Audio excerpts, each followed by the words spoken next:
gràcies especialment als professionals que han acollit d'alguna manera esta tasca, esta importantíssima tasca humana que ha estat posar en contacte a les persones.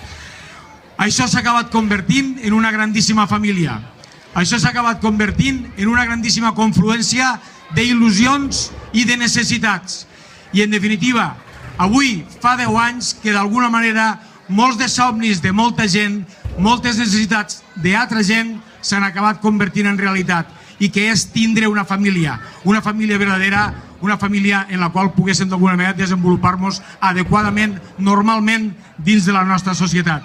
I escolteu, no ho he de fer llarg perquè els parlaments se comencen a fer llargs, però sí que d'alguna manera voldria encoratjar a tots i cadascuna de les persones que tenen responsabilitats amb la cura d'això, sobretot encoratjar-los i felicitar-los.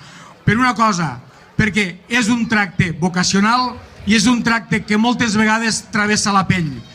Potser molts no ho sabeu, però realment fan tot un esforç perquè això acabi convertint-se en una rutina que no és rutina. És carinyo, és ganes de posar en contacte persones que els ho fa falta, persones que d'alguna manera ho agrairan pel resto de la seva vida.